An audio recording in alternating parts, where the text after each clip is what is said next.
Alien, The Original Screenplay, baseada no roteiro original de Dan O'Bannon de 1976, antes de se tornar o Alien como conhecemos. Uma história conhecida, mas nem tanto.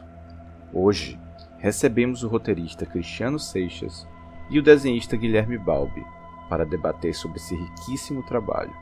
Então, escolha bem o seu lugar, aperte o cinto, prepare seu lança-chamas, porque a decolagem já vai começar.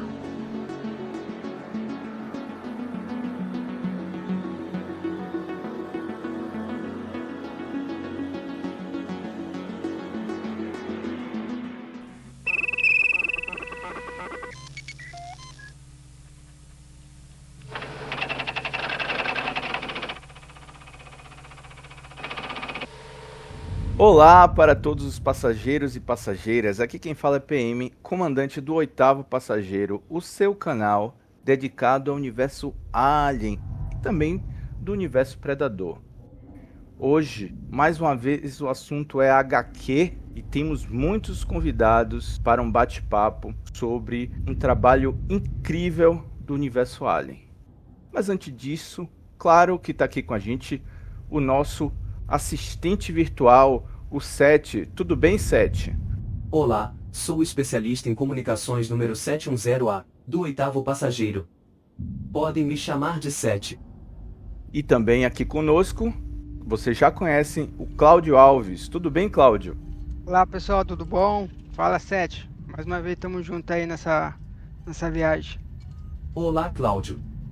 Estou aqui para o que precisar. Nossos convidados hoje aqui, o Cris Seixas. Tudo bem, Cris? Tudo bem. Boa noite, bom dia, boa tarde, dependendo da hora que você estiver escutando. Muito obrigado pelo convite. Temos também aqui a presença ilustre de Guilherme Balbi. Tudo bem, Guilherme? Tudo bem, vocês? Obrigado pelo convite aí. Também boa noite, boa tarde, bom dia. Saudações para os nossos convidados. Sintam-se na sua espaçonave. É isso aí, nosso episódio cheio de convidados e vamos trazer aqui muitas informações sobre o mundo dos quadrinhos. Então, para começar, eu queria perguntar para vocês, e aí vocês ficam à vontade para quem quiser responder primeiro, o que é que vocês fazem dentro do mundo do quadrinho? Qual é a função de vocês, a especialidade de cada um de vocês? Guilherme Balbi, eu queria saber se você quer falar um pouco, já que você é menos pato do que eu, tem mais foco. Então tá. Atualmente, no mundo dos quadrinhos, eu sou desenhista, também capista, arte finalista, colorista, designer e escrevo também. Olha que legal, muitas tarefas. E você, Cris, fala um pouco de você. Eu trabalho basicamente como diretor de criação, diretor de arte de equipe, tanto em publicidade, quanto junto da equipe da Casa dos Quadrinhos, quanto numa produtora. E eu comecei profissionalmente agenciando artistas, primeiro para publicidade no Brasil, depois para os Estados Unidos, mercado norte-americano de quadrinhos e alguns outros países. E aí depois eu comecei a fazer um pouco desse trabalho para animação. E agora eu vou trabalhando por projetos, são vários projetos que vão acontecendo e cada um a gente coordena os artistas da forma que for mais adequada. E no meio disso tudo eu acompanho os roteiristas e muitas vezes acabo que eu desenvolvo o roteiro e a história também. Então depende do projeto, eu mesmo sou o escritor roteirista na equipe. Ô, Cris, fala um pouco sobre a Casa dos Quadrinhos, como surgiu, sobre esse projeto tão bacana aí que eu acompanho. A Casa dos Quadrinhos é uma história muito legal, assim, a gente está fazendo 26 anos, logo que a gente começou profissionalmente, a gente fez um evento, uma das primeiras Comic Cons do Brasil, que chamava Big Jack Comic Con, que a gente fez uma Comic Con com o nome que a produtora tinha na época, e a gente trouxe o artista Phil Jimenez e trouxe todo mundo que era sócio da fábrica de quadrinhos na época. Então tinha o Otávio Cariello, o Marcelo Campos, o Roger Cruz, o Rogério Vilela, e eles nos convidaram para conhecer a escola lá em São Paulo, que era a fábrica de quadrinhos, era uma produtora e escola juntos, a gente só tinha uma produtora e estúdio. E a visita foi sensacional, a gente resolveu abrir a fábrica de quadrinhos em Belo Horizonte, 20 e tantos anos atrás, e eles separaram a sociedade. A fábrica de quadrinhos ficou sendo a produtora e estúdio deles, que ficou com o Rogério Vilela e outros sócios, e o pessoal ficou com a Quanta Academia de Artes, que virou a escola deles. Com isso, a gente, com a experiência de 2 anos com ele, criamos a Casa dos Quadrinhos. Aí a gente foi para o outro lado, aí a gente abriu para virar uma escola técnica de artes visuais junto com o governo de Minas Gerais. E aí a gente abriu para animação, abriu para computação gráfica com Blender. O Blender estava começando, a gente caiu de cabeça no Blender. Hoje a gente tem impressão 3D. Aí a Casa dos Quadrinhos virou uma escola de artes visuais e digitais mais completa, assim, né? Ela é uma das principais do Brasil hoje, que tem uma equipe muito legal trabalhando com a gente. Mas, para ir indo pro nosso lado, assim, a produtora continuou. Ela, de Big Jack, ela virou Ghost Jack, que a gente começou a fazer uns games com o pessoal dos Estados Unidos, alguns projetos específicos. E aí as duas foram andando paralelos, tanto a produtora, que faz quadrinho, animação e game, quanto a Casa dos Quadrinhos. Elas coexistem, né? Eu trabalho nas duas. Atualmente eu estou mais envolvido na produtora e no evento CDQCon, que é a convenção atual da Casa dos Quadrinhos. Acho que esse é o geral. Bacana. Ah, legal, legal. Só para complementar o Cris, eu fiz Casa dos Quadrinhos, né? Então entrei em 2003 lá, no começo e tal, fiz parte do Big Jack também, aprendi muito com a galera lá. Então, assim, minha base é toda lá na Casa dos Quadrinhos. O Sete pode completar alguns detalhes aí que a gente esqueceu. A Casa dos Quadrinhos é uma escola de arte que há 25 anos ensina técnicas de desenho, pintura, quadrinhos e animação para crianças, jovens e adultos, localizada em Belo Horizonte, Minas Gerais. Eu acho que vocês já ouviram essa pergunta 1 milhão de vezes, mas assim, o nosso público não é um público especificamente de quadrinhos, né? O nosso público é o público que está aqui para saber de Alien, de Predador, dos filmes, da série, de curiosidades, e a gente está trazendo essas informações de HQ agora nessa 3ª temporada do podcast. Então, vamos aqui imaginar que o nosso público é bem leigo, né, no processo de história em quadrinhos. Dito isso, eu queria saber um pouco de como foi assim que vocês se encontraram dentro desse mundo, que vocês começaram a gostar, começaram a produzir, se foi com o que vocês fazem hoje, vocês foram mudando. Eu consigo falar que eu comecei com quadrinho mesmo, assim, eu queria fazer quadrinho, eu tinha vontade de trabalhar com quadrinho desde quando era criança, assim, e eu perdi essa vontade quando eu comecei a fazer design gráfico, publicidade. Eu achava que era difícil ter uma carreira no quadrinho, e comecei a abrir o leque para outras produções, mas a paixão falou mais forte, assim, eu acabei voltando a me envolver com os quadrinhos, assim. Eu tinha umas irmãs mais velhas, uns vizinhos mais velhos, era uma rua de casa, assim, eu ia na casa do meu vizinho e ele tinha tudo quanto era tipo de quadrinho, e ele gostava de colecionar quadrinhos super antigos, super clássicos, aquelas revistas Gibi, Príncipe Valente, Flash Gordon, gigante. Eu era criança, um negócio assim, eu tinha que carregar, outra pessoa tinha que carregar comigo a revista.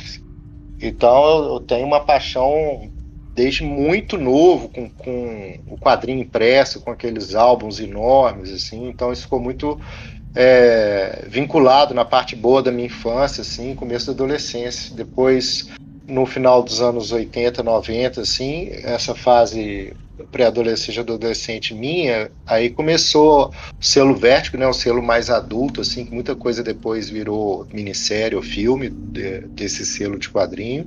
E tinha o Dark Knight, né, o Cavaleiro das Trevas, a fase boa do Frank Miller, muita coisa do Demolidor, muita coisa boa que salva dessas produções novas vem dessa fase do quadrinho. Aí eu vi o potencial, Alan Moore, escritores ingleses de um modo geral, e aí eu vi o potencial, e eu fui trabalhando em outras áreas e vi que dava para aplicar isso em outras áreas também. Foi uma das razões que eu comecei a migrar de artista para roteirista. Eu desenhava, fazia storyboard e tudo mais, mas com a Casa dos Quadrinhos, né, já fazendo a ponte pro Guilherme conversar, muito talento de artista, e cada um tinha um potencial enorme, e eu acabei me envolvendo mais com ajudar a acompanhar o crescimento desse artista e desenvolver lore, né? Desenvolver o world building, universos e personagens para os artistas poderem trabalhar. E aí eu fui indo por aí. E aí, nesse meio tempo, né, da Casa dos Quadrinhos, eu e o Guilherme, a gente começou a trabalhar junto em projetos locais e outras coisas. Quer falar um pouco, Gui, você com os quadrinhos? Basicamente, é o começo de todo quadrinista, né? A gente começa a paixão desde novo. Comecei a ler muita coisa que meu pai lia na época, né? Cracona, Tex, Fantasma, Editor Ebal. Mas aí eu não via, né? Não foi muito... não queria tanto aquilo no começo, né? Que é uma carreira... Ela não, eu não acho que é difícil, ela é difícil. Então, mas depois que eu vi, né, que tinha a Casa dos Quadrinhos em Belo Horizonte, a coisa começou a melhorar, porque você tem um norte, né, e curso era muito difícil. Geralmente curso no Brasil tinha aquelas revistas tutoriais, né? Na época tinha Wizard, que era uma revista americana, mas estava sendo publicada no Brasil. Era uma referência, mas não tinha uma referência sólida até eu descobrir a Casa dos Quadrinhos em Belo Horizonte, onde eu resido hoje até. Então, o quadrinho começou comigo até como uma, vamos dizer assim, uma necessidade mesmo, porque é uma coisa que eu gostava de fazer, então eu acho que é um privilégio você trabalhar com a coisa que você mais gosta na vida. E é só juntar a fome com a vontade de comer. Então, basicamente começou assim. Aí desenvolvemos lá na Casa dos Quadrinhos, o Cris me ajudou muito lá também, teve uma boa equipe lá, sempre teve. Então, começou assim. Muito legal. Eu queria entender como é o processo de trabalho de vocês, Guilherme, no desenho, você colore, como é, se você é digital, tradicional, como que é o processo de criação de roteiro também do Cris? Como que é assim? Vocês conseguem dar um panorama geral como é o processo de produção? Eu falo o começo, porque grande parte da área artística eu acho que o Gui vai poder falar melhor o processo que ele está fazendo hoje. Muitas vezes o editor vai pedir para desenvolver um roteiro de um projeto específico. Então, assim, eles têm um perfil de projeto, ficção científica, terror, ou o que quer que seja, e os roteiristas apresentam uma proposta, muitas vezes de dobradinha com o artista faz algumas páginas de amostra de quadrinho já pronta para ter ideia de como é que vai ser o projeto, e o editor aprova ou não, e aí sim, se faz o roteiro certinho, quadrinho por quadrinho, diálogo por diálogo. O meu estilo é mais descrever tudo, dependendo se eu não conheço o artista.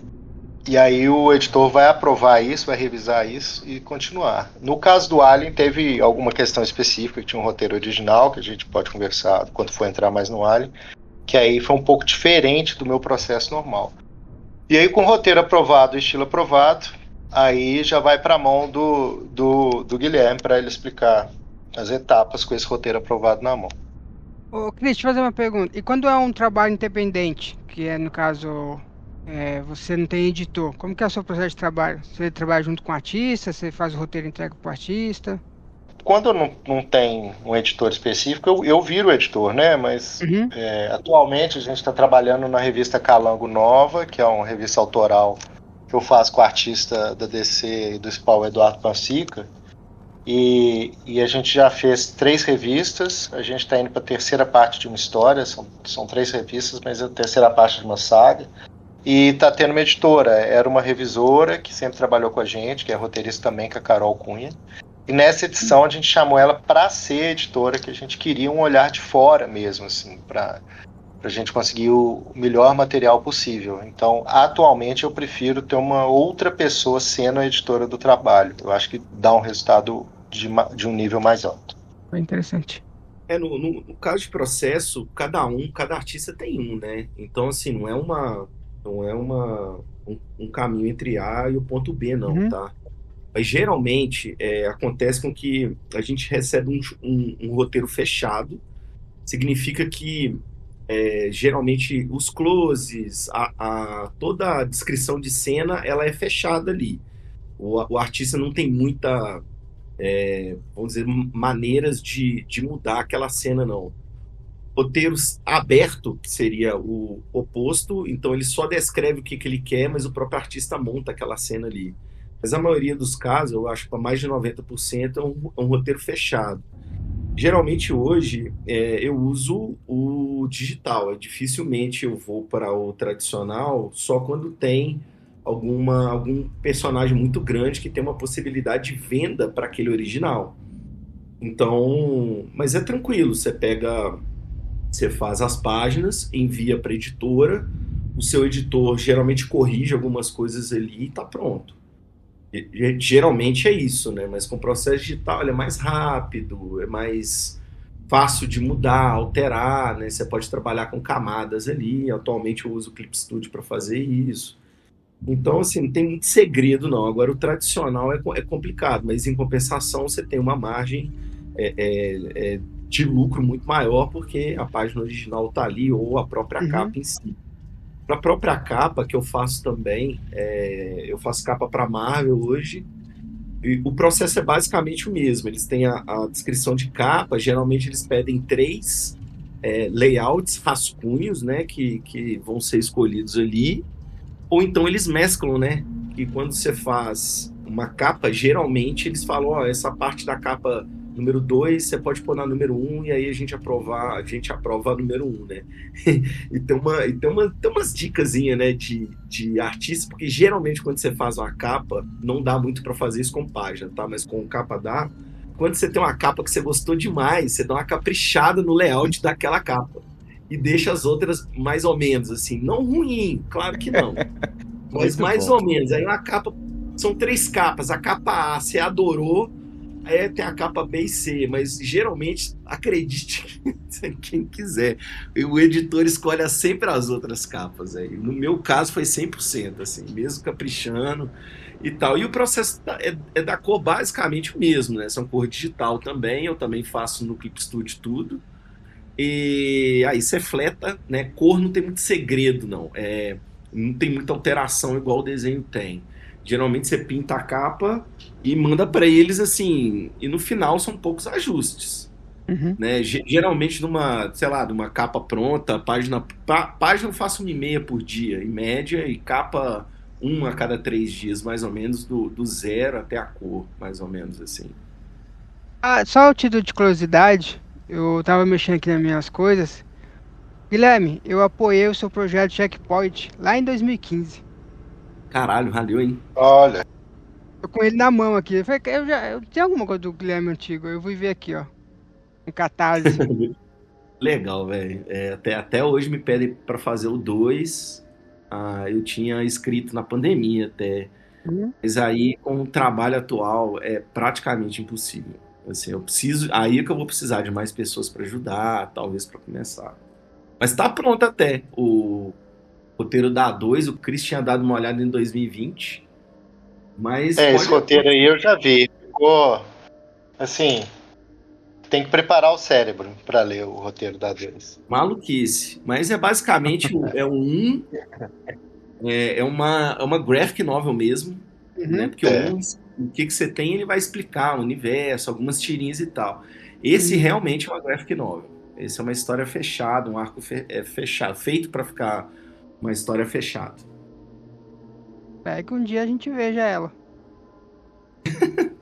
Também quero. Também.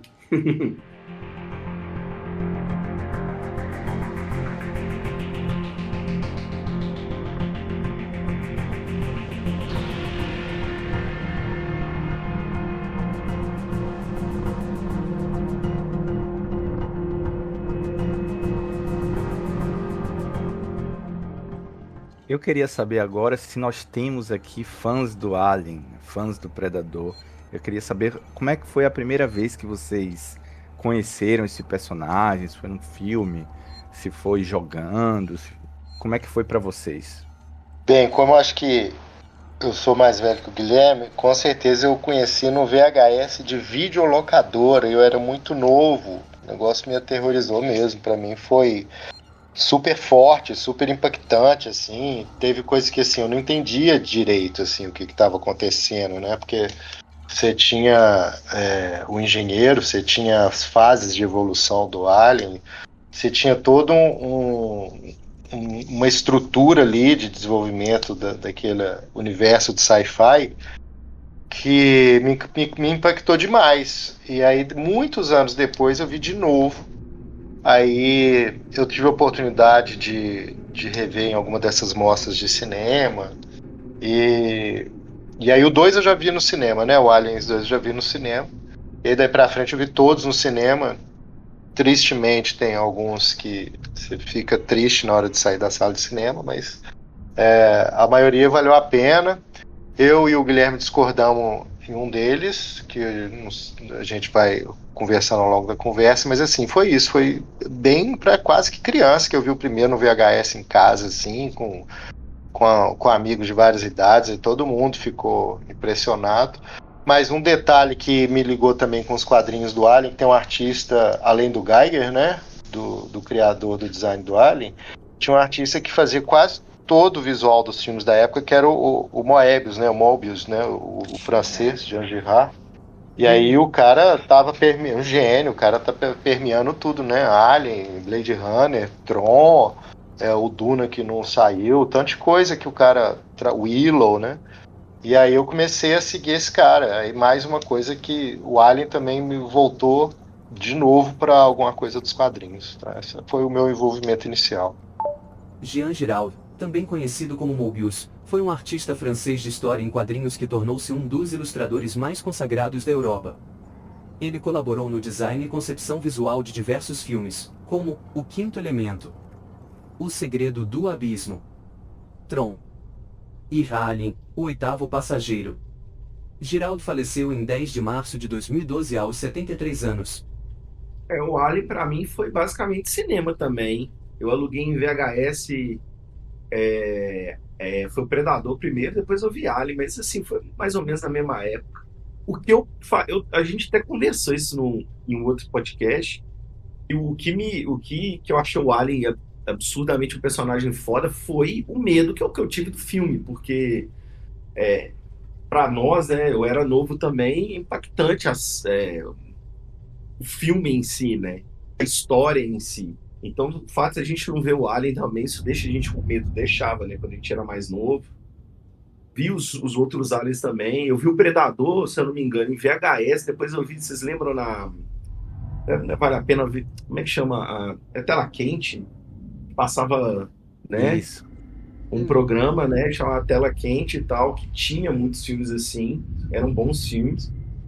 Vi também o Predador lá, absurdamente maravilhado, né, e tanto é que eu já trabalhei com os dois até, eu desenhei Predador e Alien também.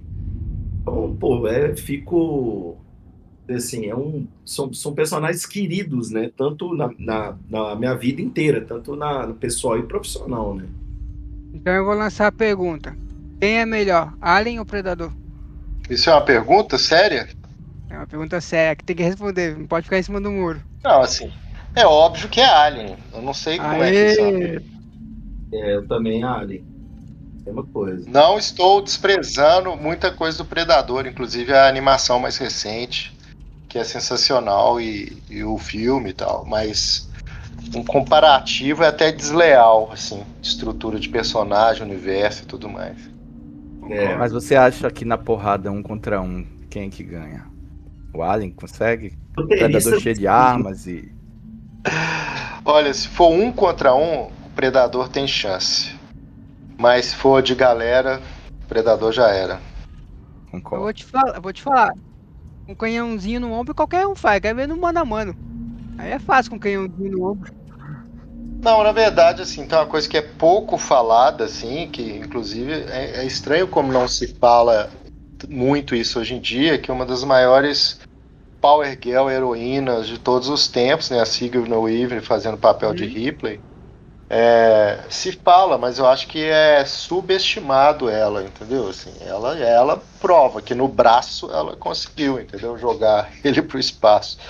Então, um predador vai conseguir, né? 1 versus 1, tem um bom predador, né? Porque depois, agora que a gente está vendo a ampliação do universo de predador, vai depender de qual predador também, né? Sim. Tem isso também.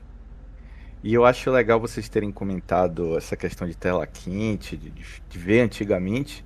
Cara, faz poucas semanas passou o Predador 2 de madrugada na TV aberta. Ah, é? Danny Glover. Danny Glover, cara, um clássico. Nossa, a gente vai ter que pedir pro Sete achar aí qual a primeira vez que passou Alien, Predador na televisão brasileira, porque eu não vou saber. Eu não lembro também, não. O 7 ajuda a gente. Ajuda a gente aí, 7. A estreia oficial de Alien, o oitavo passageiro, na televisão aberta ocorreu em 28 de março de 1988.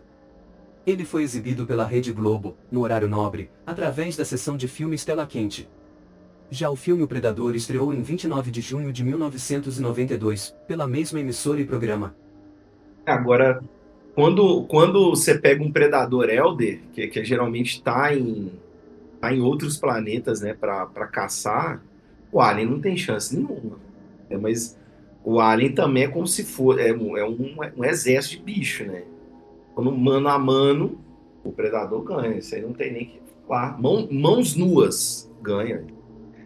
Vocês estão vendo? Por isso que eu tô aqui pedindo pra gente conversar um pouco mais, porque não é simples assim. Eu sou mais fã de Alien do que Predador. Mas existem várias questões aí de um contra o outro. Quem venceria? 1 a 1, eu acho que o Predador, com seu armamento todo certinho, o Alien vai ter muita dificuldade. Vai ter que ter uma oportunidade de emboscada, né? Mas sabe por que eu desprezo um pouco qualquer filme? No game ainda funciona mais, que é mais despretensioso. Qualquer filme Alien vs Predador, porque você tem que diminuir a força de cada universo, entendeu? Então você tem que tentar equilibrar os dois, e geralmente sempre os dois vão perder como história. A história vai cair, porque vai ser difícil você fazer o melhor de cada um se os dois estão tendo que misturar o universo, sabe? Uhum. Isso Eu prefiro eles em separado sempre. Isso faz sentido, até porque se você pega os filmes do Alien vs Predador, que faz parte do cânone de Predador e não faz parte do cânone de Alien, o Predador tem mais visibilidade, tem mais destaque, faz a aliança com os humanos, enfim, ele ganha muito mais força e em detrimento da participação do Alien, né, a favor da história.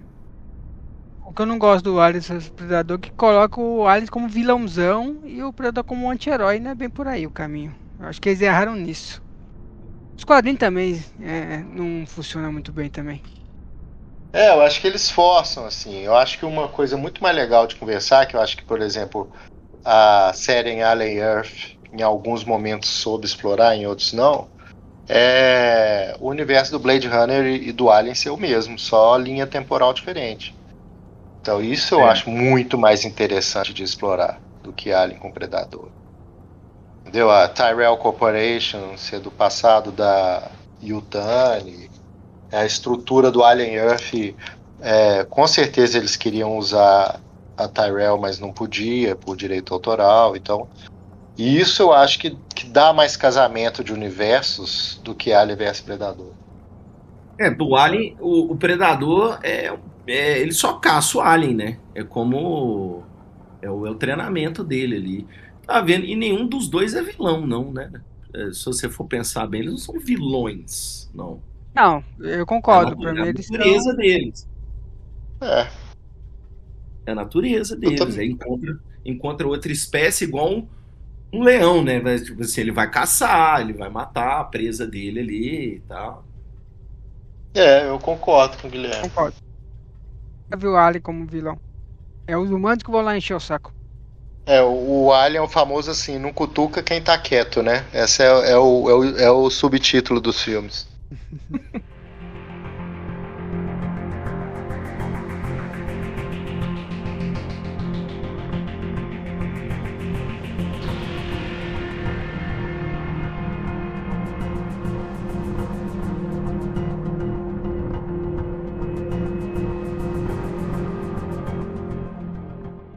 Alien, The Original Screenplay, ou Alien, o roteiro original na tradução, foi lançado em dezembro de 2020 pela Dark Horse Comics em 5 edições. A graphic novel foi escrita por Cristiano Seixas, ilustrada por Guilherme Balbi e colorida por Ken Sirhan. A arte das capas foram feitas também por Guilherme Balbi. Posteriormente, foi lançada uma edição única encadernada em capa dura. Então chegou a hora de falar de Alien, The Original Screenplay. Essa história do universo Alien que acontece em uma realidade diferente, porque ele faz parte do pré-roteiro antes do filme Alien, ainda quando se chamava Star Beast, né, quando o Dan O'Bannon escreveu pensando em Alien, e desse roteiro que surgiu essa história lindíssima, Alien, The Original Screenplay. Como é que vocês foram parar nesse projeto? Conta pra gente. Eu tava trabalhando na Dark Horse Comics, já tinha uns 2 aninhos aí. Eu tava fazendo o Avatar. Eu tava fazendo a história entre o primeiro filme e o segundo filme. Eu recebi uma proposta para eu desenhar Alien. Na minha, vamos dizer assim, né, na minha burrice, eu não sabia que era o Alien, né? Eu achava que era um Alien qualquer, entende? Um ser de outro planeta. E aí o editor falou assim, não, é o Alien mesmo, baseado, a gente tá fazendo tanto... Saíram 2 original screenplay, né? Saiu tanto do Alien quanto do Predador. Eu não sei se vocês lembram, o Predador original, antes do Stan Winston ali mexer, né, junto com James Cameron, era como se fosse um crustáceo, né, esquisito, um caranguejo lá. E aí essa revista saiu logo depois que a gente publicou Alien, lá pela Dark Horse, ela saiu depois, mas me convidaram, foi uma surpresa absurda, né, e aí liguei pro Chris, o Chris estava dirigindo, estava parado em algum lugar, ele não estava em casa, e aí eu convidei o Chris, eu falei, velho, ó, tem um projeto massa aqui, você tá sentado? Alien, aí, velho, aí, né, soquinho do Pelé, alegria no coração. E assim, a gente acabou que pegou esse trabalho, para mim, um dos trabalhos mais importantes da minha vida, se não for um mais, né? Então, convidaram a gente, aí eu chamei o Chris para fazer o roteiro e queria focar só no desenho em si. Apesar da gente ter dado muito toque, o Chris atuou em várias partes como editor também, até para me auxiliar. E a gente deu muita dica, assim, dica para cor, né? Para quem não sabe, aí quem tá escutando a gente, é muito importante casar o desenho com a cor. Mesmo um colorista sendo muito bom, e um desenhista sendo muito bom, às vezes não funciona junto, né? Mesma coisa, né? Que você falar pro Scorsese, ele dirigir um filme dos X-Men, vai ficar esquisito. Mas aí a gente deu vários toques na colorista, a gente meio que tocou a revista assim, sabe? Então, mas foi um convite de surpresa, eu tava desenhando Avatar. Eu lembro que o editor, que é o Randy Stradley, né, que foi o último trabalho dele, que ele aposentou, né, ele foi o editor de Star Wars, então o último trabalho dele foi o Alien Original Screenplay com a gente. Então, a gente viu que também que ele estava auxiliando a gente, mas ele deixou esse projeto para nós mesmo. Então, achei bem bacana isso. A gente ficou livre para fazer, mas eu vi que ele comentou que ele tinha gostado de uma cena que eu fiz em Avatar no espaço com um grupo de pessoas andando em um corredor de uma espaçonave. Aí ele achou que ia casar ali, sabe? Eu ter feito Alien com uma imagem só. E assim começou o Alien Original Screenplay. Foi muito legal, assim, que... Seth, vê se ajuda a gente para falar ao pessoal quem que é o Randy Stradley, porque ele é um dos maiores editores da história do quadrinho americano, assim, de franquia. Ele que fez muita franquia ter coisas canônicas no quadrinho, né? Não só o Alien, o Predador, mas o Gui falou, assim, muita coisa do Star Wars que virou canônico veio de parte dele nos quadrinhos. E quando a gente acabou o projeto, ele fez uma carta de agradecimento de isso, e isso eu acho que para mim foi inesquecível, assim. Uma carta oficial encerrando a carreira dele com esse projeto. Então isso é uma das coisas que mais me dá orgulho de ter trabalhado nesse material. Randy Stradley é um escritor e editor de quadrinhos que foi cofundador da editora Dark Horse Comics.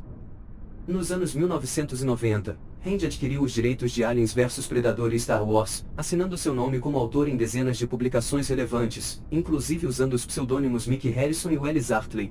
A gente começou em 2019, 2020, eu acho. Foi. Foi um pouquinho antes da pandemia, assim.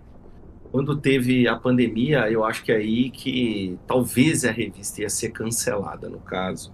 E a Predador foi cancelada na época, né?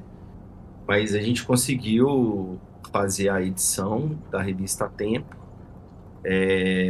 Ficamos acho que ficamos 2 meses, eu e Cris, para tentar resolver, agora uma parte mais técnica, para tentar resolver o design do Alien, porque, pô, o design do Gig, velho, a gente vai comparar, né? Então, assim, mas é bem legal saber que só tem dois aliens canônicos no mundo, que é o meu e do Chris e o do Giger, né? Então, o Chris deu muita opinião boa para eu desenhar.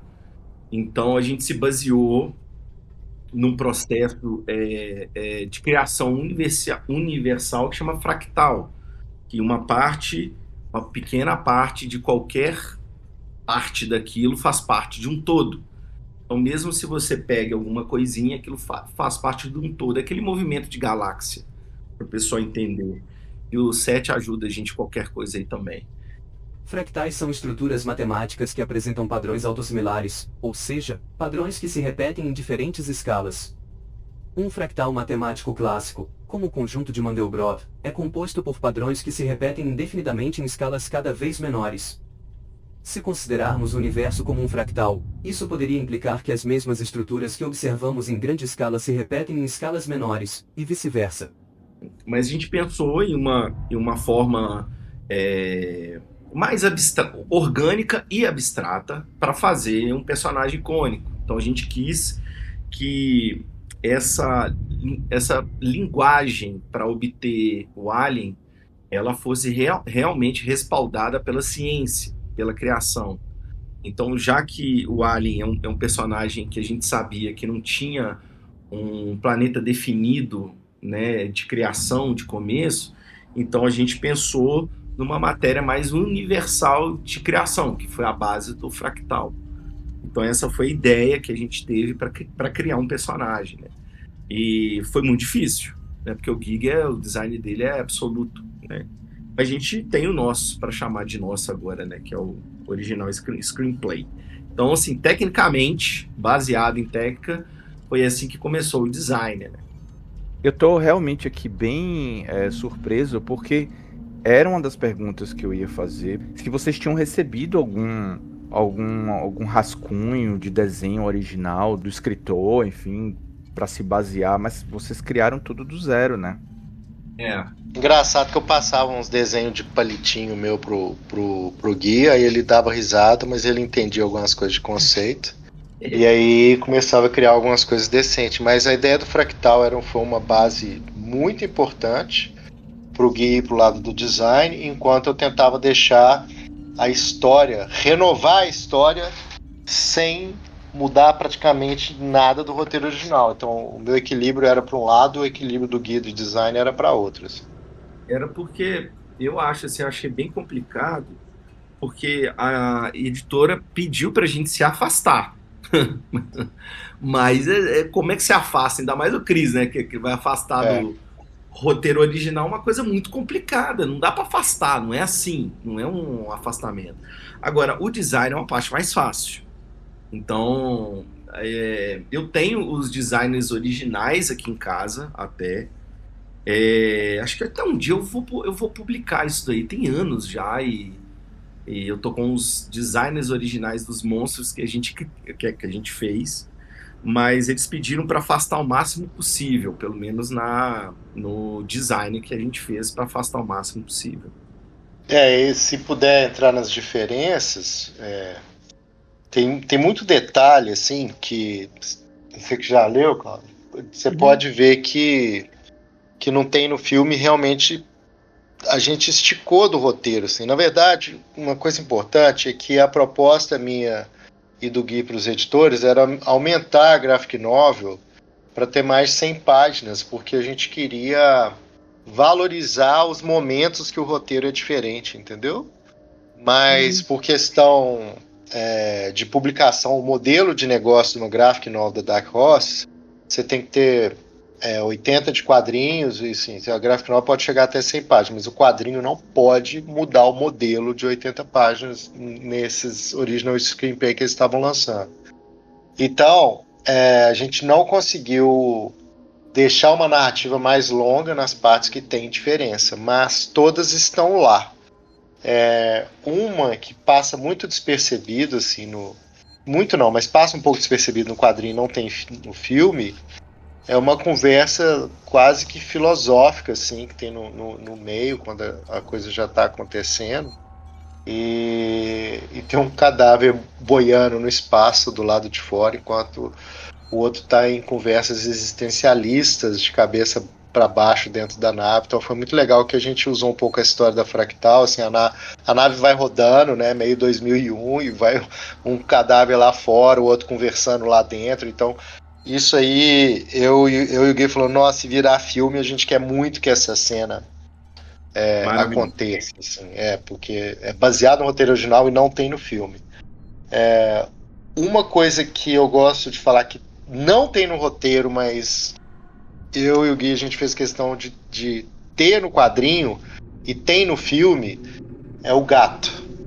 O gato, a gente falou, cara, tem que ter o gato. O gato, ele é muito importante. Ao mesmo tempo, a gente não tem ciborgue, androide, nem nada explícito, assim, entendeu?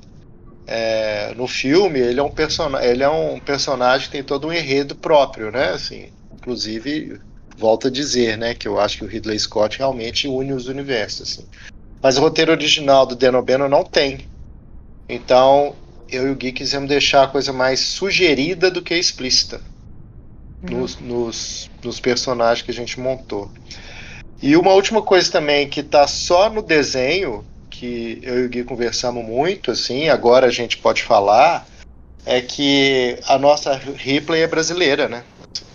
As referências são de mulheres brasileiras.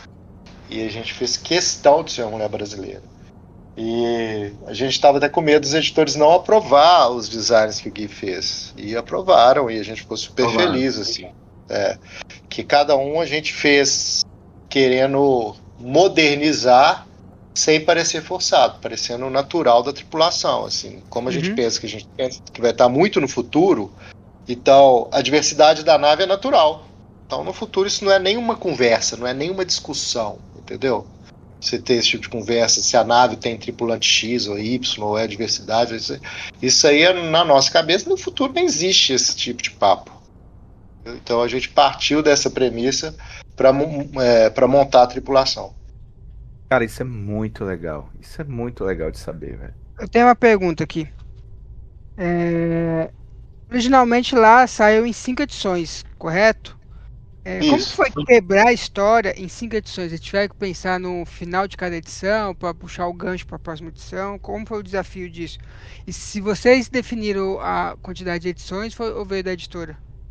Foi da editora e ela exigiu que tivesse um gancho no final de cada uma. E eu e o Gui tinha que quebrar a cabeça junto, assim, principalmente na última página de cada uma, sabe? Como é que criaria um gancho, mas na hora que encadernasse não ficasse tão descarado.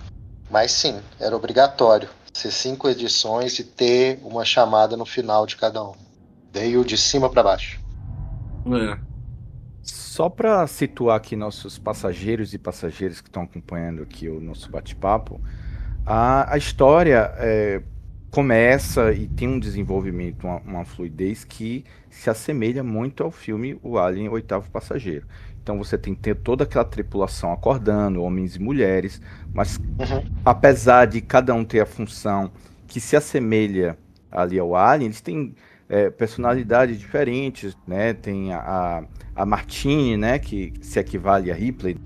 E a primeira coisa, eu como fã de Alien e como fã de Star Wars, eu achei a parte do desenho muito space opera, muito bem diferente daquela coisa suja do Alien. Uma coisa mais daquelas histórias antigas dos anos 60, 40, 50. Bom, eu acho que o Gui pode falar isso porque a gente conversou muito de referência visual e tinha uma coisa, não sei se você está falando um pouco das 2 primeiras edições principalmente, fala muito de civilização antiga, sabe? Dá uma ideia de sci-fi clássico, assim. Então, o Guilherme, ele tinha liberdade para desenvolver uma nova civilização que não era exatamente o que o Ridley Scott desenvolveu. E é isso que ele fez. Você quer falar um pouquinho, Gui? Porque eu também acho a 1 e 2, essas partes no planeta lá, LV-426, muito legal o que você conseguiu diferenciar. Eu queria... Assim, eles deram liberdade total, né? Então o Randy, ele falou que a gente estava bem à vontade para fazer tanto o design de nave, essas coisas. Isso aí não foi... Para mim, no caso, né?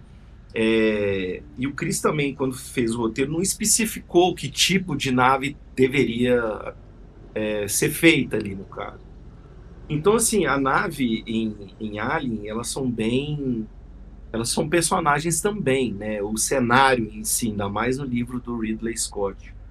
Mas na nossa em si não era, vamos dizer assim, não era um ponto de atenção tão importante assim. É importante, claro, mas não tão importante assim. Mas eu dei uma modernizada para distanciar do filme.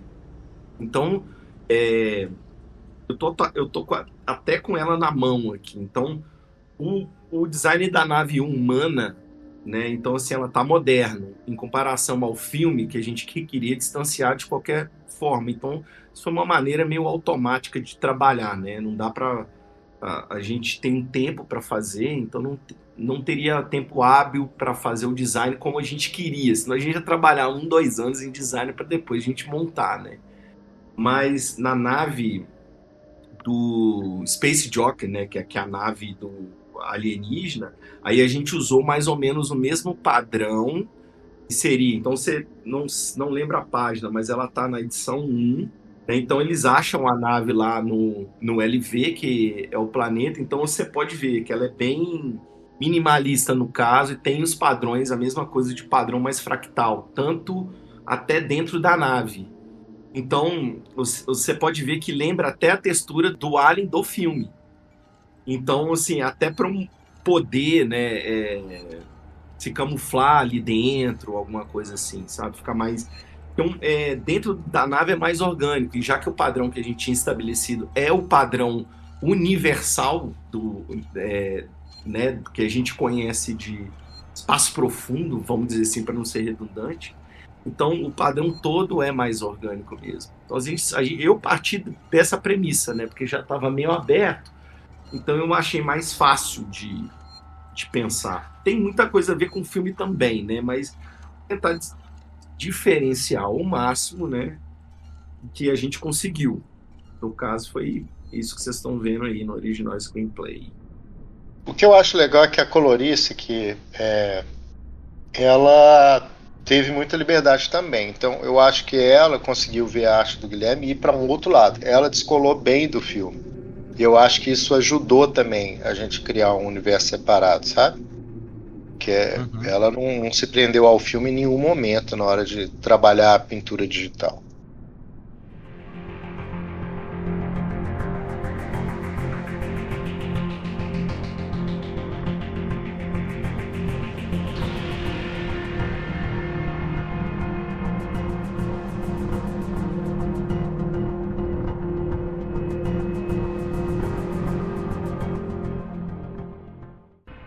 E como que foi na época, quando saiu a primeira edição, a recepção do público, os fãs de Alien, vocês chegaram a receber algum feedback da editora, o que o pessoal estava falando? Como que foi assim a emoção de quando ela chegou nas bancas americanas?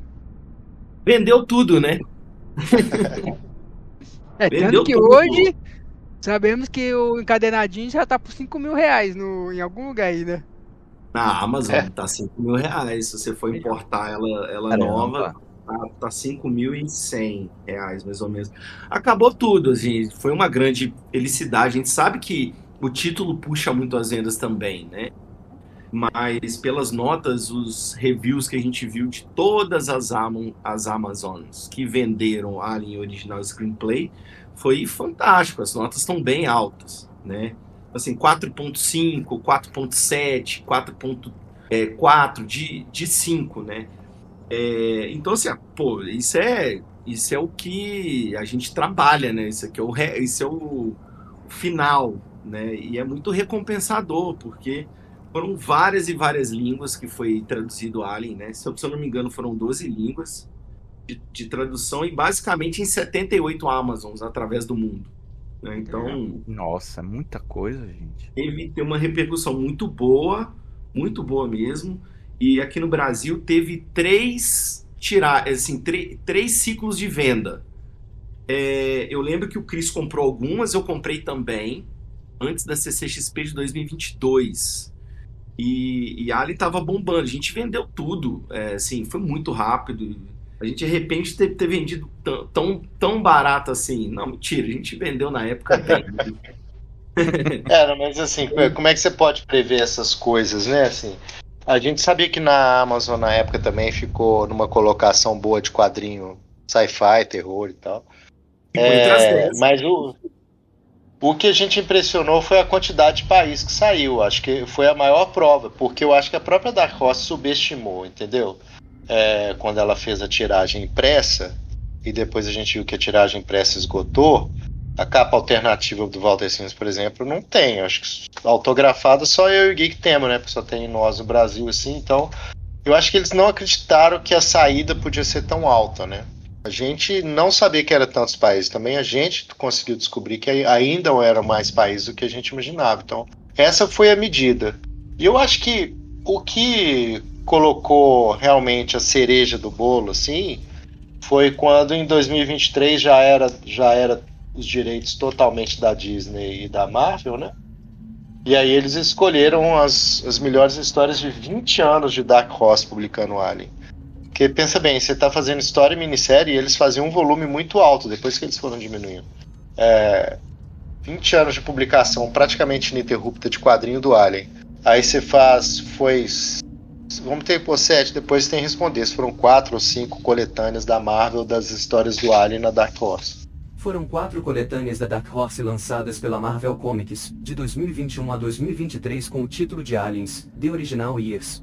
E aí, quando escolheram a nossa minissérie para uma dessas coletâneas, aí sim, aí a gente teve noção 100% concreta do resultado positivo, porque ficou muita coisa de fora dessas coletâneas. E a gente está selecionado que conferiu a gente, né, em 2023, se não me engano, conferiu a gente esse resultado, fizeram capa alternativa da coletânea também. Então, assim, quando tem uma coletânea que é de não sei quantas mil páginas, com capa alternativa, e a sua tá no meio, aí realmente qualquer insegurança que você poderia ter sobre uma base de bom resultado ou mau resultado, você tira ela fora, né? Com isso a gente fica seguro que a gente conseguiu executar o melhor trabalho que a gente podia na época. Nossa, eu confesso que eu, na época, não consegui comprar, né? Era difícil até de encontrar por aqui. E eu relendo, ou vendo algumas páginas de prévios na internet e tal. Nossa, que arrependimento, viu? Devia ter lutado por ela, porque que coisa maravilhosa essa história ficou. A minha eu comprei com vocês na CCXP. Eu tava com mesa lá, não tinha vendido nada ainda, tava pouca grana, mas na hora que eu parei na mesa de vocês, falei, eita, hoje que eu não almoço. Aí eu falei que eu comprei, nem pensei 2 vezes. Tava os dois lá, o Balbi ainda falou, se comprar agora eu assino, eu faço um desenho pra você. Fechei agora então, pode vou passar o cartão. Eu e o Chris, a gente quase não assina, pra ser bem sincero, é muito difícil a gente assinar, porque o Chris vai mais na CCXP do que eu, então assim, a assinatura dos dois, né?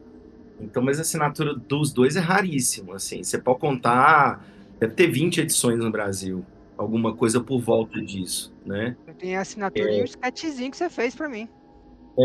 Isso aí é muito raro, né? Porque dificilmente eu faço commission e dificilmente eu tô, geralmente por causa do trabalho, tá? Esse ano eu vou na CCXP. Ah, legal. Mas é muito difícil eu assinar alguma coisa exatamente porque eu não estou nas convenções, eu não vou sempre. Eu vou pontualmente, então assim, aí é mais raro ainda. Então você pegar a edição separada do Walter Simonson com a capa dele, é mais difícil ainda. Então, as edições da Dark Horse separadas são mais raras ainda. Então, eu vi, depois a gente tomou um susto, né? Porque o preço estava aumentando muito da Alien Screenplay no formato capa dura. A Dark Horse, né? Porque na Marvel a gente só tem aquela Omnibus, sabe? Aquela Omnibus. Ei. Então, que saiu essa coletânea junto. Mas a capa, a issue original mesmo da Dark Horse acabou. É essa que é a cara. Não tem mais. Que é que você tem. Aqui guardadinho, não sai de casa. Exatamente. Se você quiser negociar com a gente, às vezes eu pego de volta. Já chegar a época da faculdade das minhas filhas, a gente negocia. Tá bom. Foi um trabalho sensacional de ter feito, assim, toda vez eu dou uma revisitada, dou uma lidinha de novo, eu fico falando, pô, podia ter melhorado isso aqui e tal. É uma coisa muito legal de se ver o quadrinho em várias línguas, né? Eu tive poucas experiências assim, a maioria sai ou português ou inglês, né? Uhum. A gente pegava o Google Lens, né, Gui? Você lembra? Pegava as capas e via se estava traduzindo o nome nosso certo, assim, né? A capa em russo, a capa em japonês, aí a gente batia o celular assim para ver se estava colocando a gente certinho. Tem uma curiosidade até, que na edição francesa ela não tem a página número 1. Olha que doideira. Não tem a página, ela começa na número 2. A edição francesa ela é menor, o formato dela é menor que o formato tradicional americano, e ela simplesmente sumiu com a página número 1. Eu pensei uma época em mandar uma mensagem pro editor de lá, só de curiosidade, mas na época a gente estava no meio do processo, não vamos falar nada não, mas agora que está totalmente Marvel Disney, talvez um dia eu ainda tente achar o e-mail do editor dela. Descobri por quê. Que loucura. Estranho, cara. Mas eu tô vendo aqui, teve coisa que o Randy, assim, na página 4, 1, 2, 3, 4, a gente tinha feito a nave pequenininha, eu e o Chris, a gente, né, pra passar imensidão do espaço, solidão, a gente tinha feito a narrativa da última página pequena, aí o Randy, eu tô vendo aqui, ele falou, aumenta essa porra. Porque é o seguinte, no filme tem umas horas que segura o tempo, né, pra dar um suspense. Aí no quadrinho, como a gente não tinha muita página, a gente queria dar mais página e não tinha, e aí a gente queria dar uns climas na composição da arte do Gui, sabe? Assim, algumas coisas para o leitor ter um respiro visual, algumas páginas. E aí acabou que o nosso quadrinho ficou um ritmo um pouco mais frenético e dinâmico do que o filme principalmente da 3 pra frente, entendeu? Mas essa foi uma das coisas que eu achei bem diferente do filme, é o clima, né, de mistério, de não mostrar muita coisa, que permeia toda a premissa do filme. Nessa graphic novel, não, você vê a visceralidade dos ataques, né, do alienígena, né, que eles chamam The Alien, né, e não tem nem nome, né. E é bem mais dinâmico, e eu achei muito legal. Tem um caso, sim, que eu queria comprar o original do Guilherme, do alienígena saindo do peito esqueci o nome do personagem. A cena mais clássica ali no refeitório, né? Deles comendo e saindo. O nome dele é Gilbert W. Kane, oficial executivo da Nostromo, interpretado pelo ator John Hurt. E aí, a forma que o Guilherme desenhou e a dinâmica da coisa toda, eu queria ter o original, só que um cara comprou esse original antes de mim. O Gui conseguiu vender esse original, já foi um dos primeiros a ser vendido, né, Bob? Comprou tudo. Teve um colecionador de Alien que ele comprou as 5 capas de uma vez, a página que o Alien aparece a primeira vez e essa página do Chester Buster. Comprou. Aí tá na parede dele, tá bonito. E eu só fiz mais um original só e acabou. O resto foi digital. Então essas páginas que seriam mais, vamos dizer assim, mais fáceis de vender, porque são momentos clássicos, né? Aí eu falei, não, essa aqui eu vou fazer original. É a página do Chessbuster. E eu olhei muito a Capela Sistina. Chama, gente, a Paixão de Cristo, não. A Última Ceia. Santa Ceia? Isso, a Santa Ceia, desculpa. Aí eu usei ela como referência até para fazer composição, né? Porque a composição ela é horizontal, então é melhor. E a página que o Alien aparece, que ele só aparece na número 4, né? Ele só aparece na número 4. E as 5 capas. Cara de sorte que ficou com isso, né? E uma coisa também que eu acho legal de curiosidade das capas tem a capa da 4 que não é o Alien, é a personagem negra chorando. E a gente mandou assim, vocês vão reprovar. Cara, cada capa é um estágio do Alien.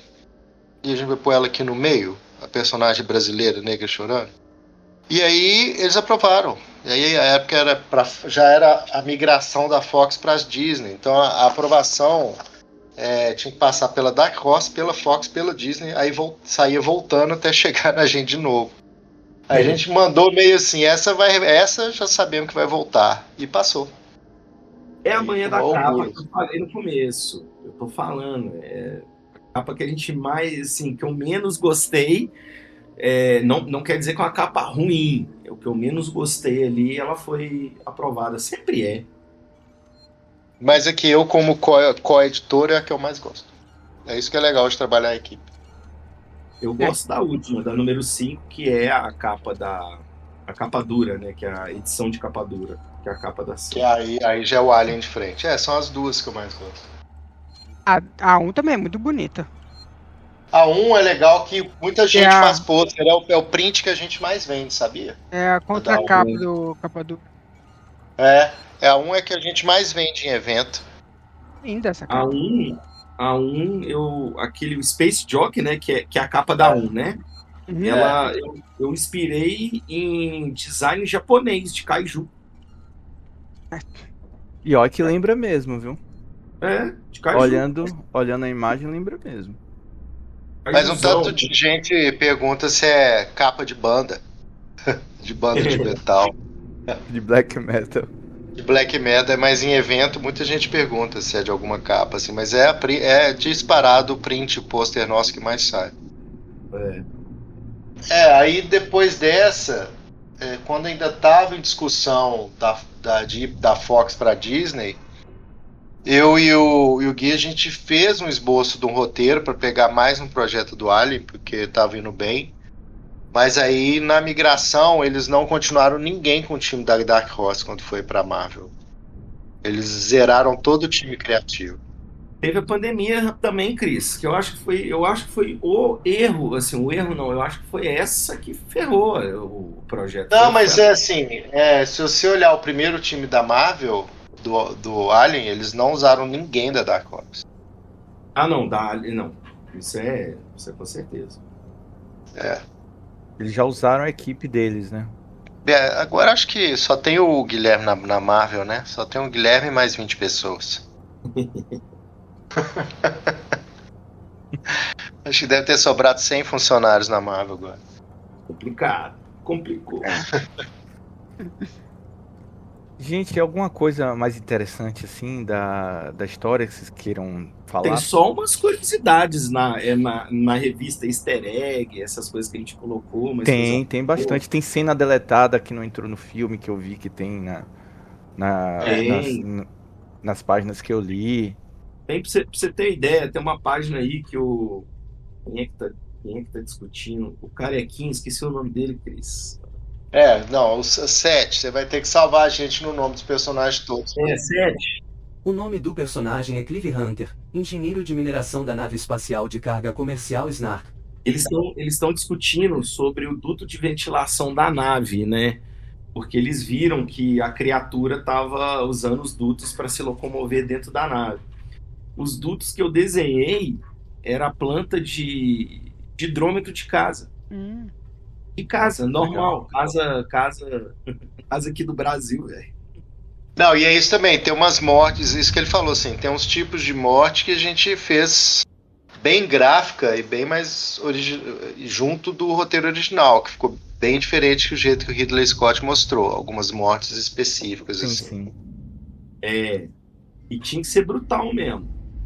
Aí não vou contar porque a pessoa tem que ler pelo menos no digital para não perder a graça.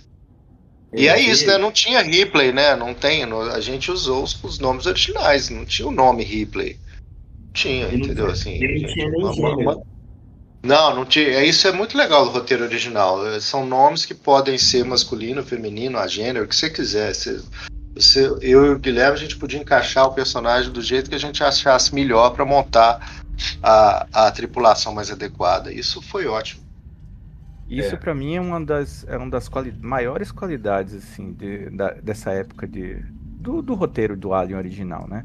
Essa coisa de escrever o papel sem pensar, não, o herói tem que ser o homem e tal, não. Todo mundo tinha um nome que podia ser homem ou mulher e você podia trabalhar como você quisesse. E no fim das contas, a gente tem aí um filme de 1979 que tem uma mulher subestimada como heroína, como sobrevivente, como protagonista. Não, e o primeiro roteiro é 76, né? Ainda um pouquinho antes. E o roteiro é bem assim, são engenheiro de mina mesmo, de escavação de planeta. Não tem cientista, não tem ninguém de parte de alta tecnologia. Não tem, cara. É um cargo mesmo de trazer mineral para o planeta. Não tem nada além disso. Eles não são militares, são civis mesmo. Não, são civis, trabalhando, então ela teve que usar a inteligência mesmo pra não morrer, velho. E é um último detalhe muito legal, porque como foi na época do Covid, e ela falou, vocês têm que ficar de quarentena aí, não pode pôr vocês pra dentro da nave, não. Aí a outra vai e atravessa a ordem dela, a gente deu risada na época, assim, ela falou, viu? Não respeitou o básico de quarentena, aí, ó. Cara, esse quadro teria dado um ótimo meme nessa época, hein? Teria, a gente não podia mostrar nada, de nada. Eu não podia nem falar pros meus amigos direito o que eu tava fazendo, nem o Guilherme. Nada. Por acaso chegou até o Ridley Scott, essa HQ, vocês sabem? Ou alguém do filme? Não que eu tenha conhecimento, para ser bem sincero. Tá aí uma pergunta que eu vou atrás de alguma resposta. Já perguntaram alguma vez da produção. O que a gente sabe é que tinha a opção disso virar uma produção, e a gente sempre trabalhou com isso na cabeça. Mas depois que foi pra Disney, a gente, assim, perdeu a esperança de virar produção, né? Claro, que nem aconteceu. Agora, que a gente tem muita curiosidade de saber se a versão final chegou na mão de produção de cinema, eu sou doido pra saber.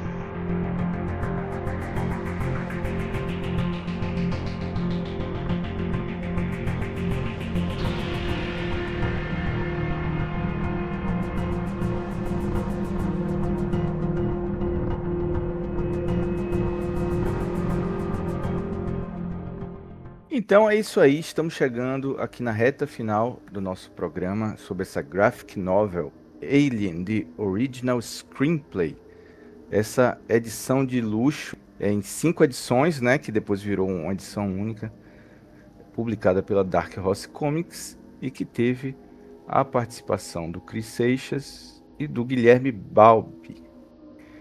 Eu queria saber de vocês, o que vocês andam trabalhando agora, fora de Alien, os seus projetos pessoais, os seus projetos futuros, que vocês falem um pouquinho pra gente desses seus novos projetos. Atualmente eu tô trabalhando tanto pra Marvel Comics quanto pra Marvel Studios. A Marvel Comics faço capas para os títulos, né? Vários personagens aí, Homem-Aranha, vocês imaginar, X-Men, Quarteto, e fiz parte da produção de algumas coisas que aqui da Marvel Studios, né, para Demolidor, o Born Again, alguma coisa para filmes que eu tô fazendo também, próximos lançamentos da própria Marvel. E para Vault Comics eu tô fazendo uma graphic novel, são 160 páginas. E eu não posso dar muita informação não, porque saiu aí vai sair um projeto que eu fui convidado por uma banda para fazer um Kickstarter. Aí lá eles colocaram, né? Mas eu não sei se a editora autorizou, então não posso falar nada, mas é um best-seller no New York Times. E aí eu tô terminando já tô na página 100, 120, por aí, de 160. E aí, por enquanto, é isso. Bem, da minha parte, eu e o Eduardo Pansica acabamos agora o financiamento coletivo da Calango 3, continuando a saga que a gente começou há muitos anos atrás. E aí a gente vai lançar ela esse ano ainda. Da parte de outras produções, agora esses dias vai acontecer a CDQCon, que é um dos principais eventos de quadrinho e evento Nerd Geek de Belo Horizonte. Esse ano ainda tem o Festival Internacional de Quadrinhos, mas na CDQCon é o que vai acontecer nos próximos dias. Eu estou totalmente envolvido com produção, convidados e o WhatsApp. A CDQCon, evento gratuito de quadrinhos realizado pela Casa dos Quadrinhos, terá a participação de mais de 80 artistas de Minas Gerais e outros estados, além de mostras de curtas e longas de animação. A feira acontece de 29 a 31 de maio, no anexo da Biblioteca Pública Estadual de Minas Gerais e no MM Gerdau, em Belo Horizonte. E aí tem umas produções que eu espero que vocês saibam logo que eu estou trabalhando há quase 2 anos assim, na área de audiovisual, mas a gente só pode começar a anunciar a partir do momento que liberar a divulgação. Legal. Onde a gente encontra o trabalho de vocês? Site, rede, loja, original? Como que a gente consegue adquirir? Eu tenho uma página de autor na Amazon, então só colocar em qualquer Amazon que for, Guilherme Balbi. Então vai aparecer os livros lá. Muita coisa já acabou, mas tem muita coisa que tem lá, né? Coisas que eu fiz para Image, que é Metal Society, tem lá Avatar, tem muita coisa de Avatar, Vox Machina, que eu trabalhei também. Predador tá voltando de novo. Escolheram também o Predador para fazer a ônibus nova, né, da Predador, então tá saindo pela Marvel também. Original, praticamente eu não faço mais, né, mas vai ser uma coisa que eu vou levar para CCXP, alguns originais lá, e Fine Art, que eu vou levar para lá também, assim como os últimos trabalhos que eu fiz o Barbaric, fiz o Vox Machina, então tem muita coisa para levar encadernado lá, que não saiu no Brasil, né? Só compra importado. A minha rede social que eu mais uso agora, para vocês interagirem lá, mandar mensagem, me xingar, qualquer coisa, é Guilherme_Balbi. Então, é Guilherme_Balbi. Só aparecer lá, a gente troca uma ideia, valeu! No meu caso, claro, o Alien você acha na Amazon, eBay, essas coisas, dá pra achar a obra. Tem no Kindle, né, da Marvel, né, você consegue comprar 5 partes no Kindle, em torno de R$10, que é a edição, né, digital, então é super em conta ler a versão digital, mas assim, eu sou sempre o cara do impresso, assim, não vejo nada comparado a ter um quadrinho desse em mãos. De trabalho autoral, geralmente o pessoal me pede direto eu tenho um site que chama seixas.com, mas nós estamos refazendo a loja, então o pessoal tem que me pedir direto no meu Insta, que é Cris Seixas _. Eu vou pedir pro Seth deixar tudo descrito direitinho na descrição, né, do episódio, para ninguém perder as redes sociais de vocês. Vocês já falaram um pouquinho de evento, né, que vocês pretendem ir, mas tem alguma coisa que vocês queiram chamar mais atenção? Eu tô viajando o Brasil inteiro, dando um workshop pelo Sesc Brasil. Então, em junho, eu cheguei da Paraíba, agora vou para Rondonópolis e Cuiabá, no Mato Grosso. E é isso, e CCXP no final do ano. O Masterclass ministrado por Guilherme Balbi e promovido pelo Sesc acontece nas datas 11 e 17 de junho, Cuiabá e Rondonópolis, em Mato Grosso. 25 e 28 de agosto, Itabaiana, em Sergipe. 8 e 11 de setembro, Vitória, em Espírito Santo. 14 e 18 de setembro, Canoinhas. em Santa Catarina. 27 e 10 de outubro, em Goiás. E você, Cláudio, você também que é autor de quadrinho, tem algum evento aí que você vai participar nas próximas semanas? Em maio agora eu tô no Action Figures e Comics, é um evento novo aqui em São Paulo. CCXP, espero estar lá, é um evento muito importante. Vamos ver, tem o FIC esse ano, que ainda vou ver a inscrição. Em São Paulo sempre tem algum evento ou outro que a gente vai acabar participando. Eu tô terminando 2 quadrinhos, deve sair agora no meio do ano. Vamos ver o que o ano nos reserva. CCXP eu quero muito estar lá, ainda mais que eu vou com os lançamentos. O FIC que eu não sei, que não tem data ainda, né? Tá mais pro final do ano, a gente não sabe como vai ser o FIC. Eles vão fazer antes de novembro, pelo visto, é o que eles estão tentando, mas como é uma coisa da Prefeitura de Minas Gerais, com edital e tudo, eles não podem dar a data oficial até ser oficial. Eu sei que claro que eles não querem fazer tão perto da CCXP, né? Não, fora que é ano eleitoral, eles têm uns períodos que não pode acontecer também, né? Esse ano é bem complicado. Tem. Eles estão com um ano difícil para poder fazer o evento, mas pelo que eu estou sabendo, vai acontecer. É só questão de ter a data mesmo. Queria saber do Chris e do Guilherme, se vocês pudessem fazer algum crossover usando o Aliens ou Predador, com quem que vocês fariam, escreveriam ou desenhariam uma história? Qualquer personagem, qualquer cenário. Eu queria até também colocar minha contribuição nessa pergunta, porque não precisa ser exatamente um crossover. Se eles quisessem fazer uma adaptação de algum filme, né, já que vocês trabalharam com essa adaptação de roteiro, então se vocês quisessem fazer uma novel de algum filme, do Alien, do Predador também, qual seria? E aí, Cris? Não, na verdade, assim, né, dá vontade de falar que eu e o Bal começamos a pensar uma história do Alien no passado, sabe? Pô, legal. Um Alien Earth em momento de guerra no passado. E a gente fez um esboço dessa história e tudo mais.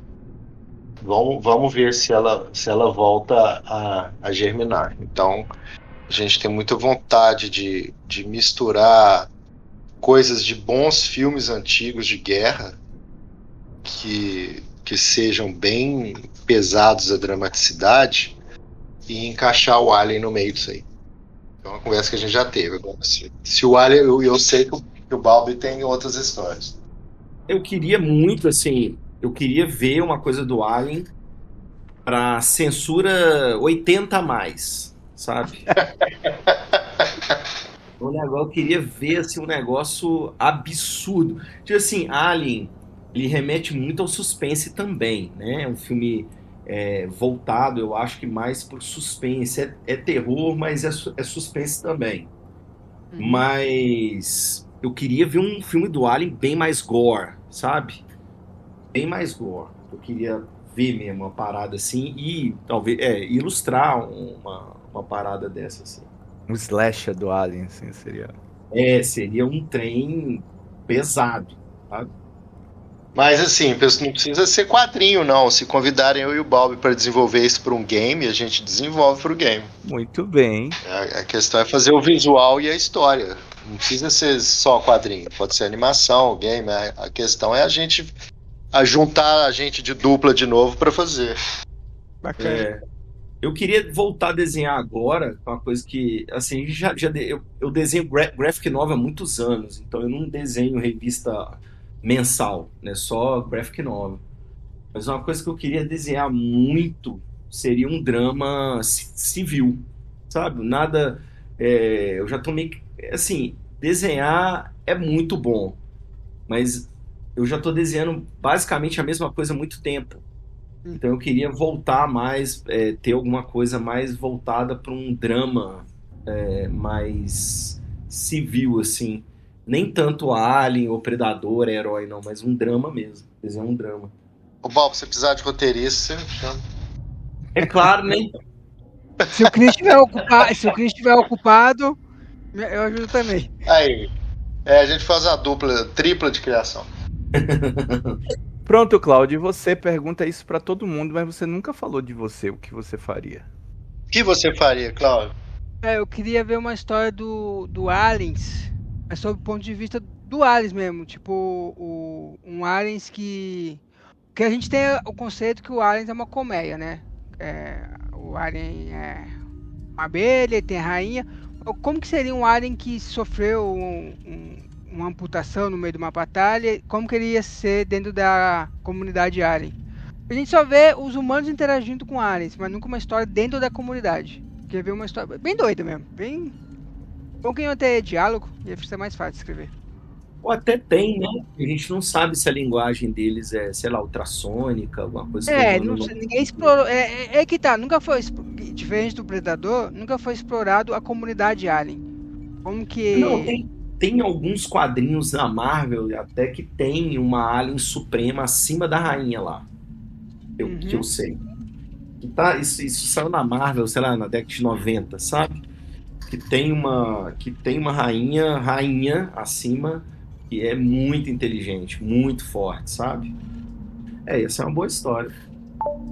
Embora existam muitas rainhas xenomorfo na franquia Alien, algumas se destacam como líderes comuns das colmeias, seja em idade, tamanho, autoridade ou influência. A hierarquia das rainhas pode incluir a matriarca, a imperatriz, a rainha-mãe, com algumas variações raras, como a rainha-mãe vermelha. Mas são sempre pinceladas, né? Inclusive tem um livro, tem tradução em português, desses 3 livros da Leia. Eu tenho. Tem um deles que é a história de um cara que ele sofre um acidente lá na colmeia do Aliens e ele começa meio que experimentar essa sensação de comunicação dos aliens, assim. Então, existem histórias que tem pequenas pinceladas sobre isso. O livro citado é Alien, Mar de Angústia, escrito por James E. Moore em 2017. Ele ganhou tradução em português pela editora Leia um ano depois, sendo o segundo volume de 3 livros lançados. Agora, o que eu achei interessante da sua sugestão seria como um alien, ele seria diferenciado dentro da colmeia porque ele tem um defeito. Perdeu um braço. Assim. No Predador a gente já viu isso, né? Quando o Predador perde um braço, até o Predador Terra Selvagem a gente vê isso. Mas nos aliens nunca foi explorado o aliens, né? O alien sempre é uma força que tá lá, os humanos tentar superar, ou um predador tentar superar. Isso tem muito humano. Eu te falo que isso, como é muito narrativa visual, isso aí como animação seria uma ideia sensacional. Com certeza, animação. Boa ideia. Ou então um anime bem adulto, né? Um anime bem pesadão, assim, ia ficar legal também. E as ideias.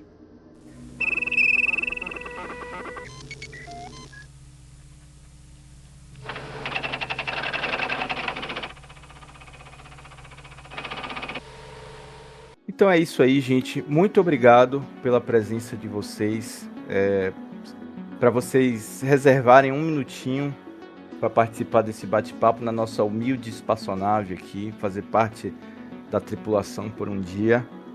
Gente, queria agradecer o convite de vocês, Sete, e todo mundo que está aqui escutando a gente hoje. Cláudio, PM, Sete, valeu pelo convite, os ouvintes aí, aquele abraço sem ácido. sem baba ácido. Valeu. Valeu demais. Foi muito bom conversar com vocês no nosso programa. Mais uma vez, obrigado. Valeu, Cláudio, mais uma vez por estar aqui, por juntar essa trupe. Eu que agradeço aí a oportunidade. É um assunto que eu não me canso de falar. Sempre que tiver, eu vou estar aqui. Obrigado por estar aqui mais uma vez com a gente. Legal. E aí a gente ainda vai ter outros episódios aí ao longo da temporada, trazendo vários assuntos sobre o universo do Alien Predador, sempre também com o Sete do nosso lado. Você pode ouvir nossos episódios gratuitamente em diversas plataformas. Não esqueça de seguir, curtir, comentar e avaliar para ajudar nosso programa a alcançar mais pessoas. E se você quiser saber mais sobre diversos assuntos do universo Alien e Predador, acesse nossas redes sociais com @oitavopassageirobr. E espero que vocês tenham gostado. Encontramos você no próximo episódio do podcast Oitavo Passageiro. E liberte o Alien que existe dentro de você.